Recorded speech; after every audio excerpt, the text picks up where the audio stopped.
Hello, good evening mga boss. For today's video, uwian time kaya mag-MC taxi rider naman tayo. Paglabas mo dito sa trabaho, hindi ka masisiro dito kasi ang daming booking dito. Kapag sinuwerte ka pa, tatapikin ka dyan o paparahin ka para sa hawak. Dali na po kuya. Dali na.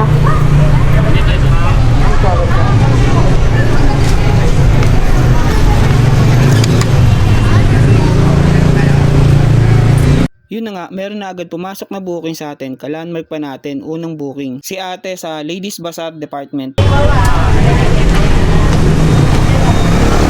naman? Ano po? Ano ka rito nag-ano? Nag-rin? Yayamanin pala kayo, ma'am. Ma'am, yayamanin pala kayo. Ganito ba? 57 lang eh. Wala ko kaya. Dahil na-drop ko na yung first passenger natin, meron na agad pumasok sa may Daray, sa may Malug.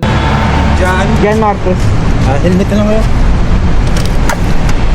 Kaya shoutout sa inyo sir, napaka-solid nyo. Simplihan lang ang forma pero pang bodybuilder yung katawanan ni sir. Bali meron na agad sumunod na next booking ay si sir pa rin. Sobrang smooth lang ng biyahe natin, hindi ka mag-aantay na matagal. Meron agad sumusunod na booking after natin ng drop off. Alright, dito na tayo nakapag-drop sa may Santa Cruz. Layo. Sana pasukan tayo ng pauwi. Kaya waiting tayo mga boss. Bye. Kaya't ang mga napansin ko lang sa mga naging pasahero ko na lalaki is mga bigatin talaga. Hindi naman sila yung mabigat na literal.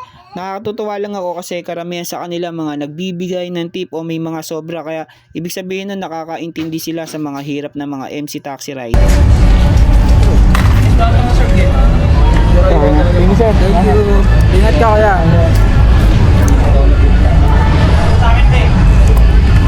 Alright, 180 lang pair ni sir.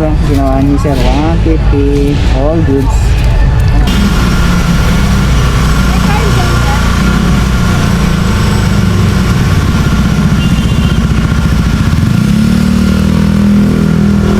Ay amor.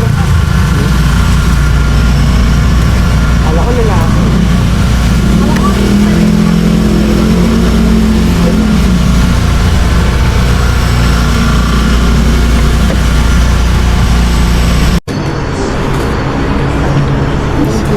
Okay na po. Thank you, po. Thank you, ma'am. Thank you. Ayun, ma'am. Thank you, ma'am. Salamat.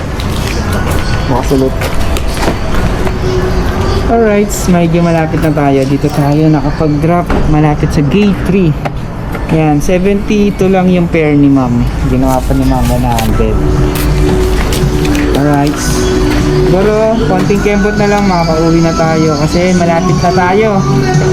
Ayan, napaka-good vibes lang natin kasi sa kabila ng duty natin kanina sa MC Taxi, namamanage pa rin natin yung oras natin.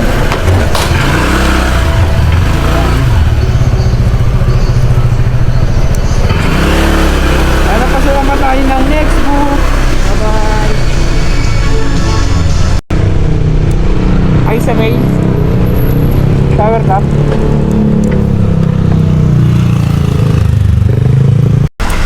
Wala kayong boses. Yung camera ka. Yay!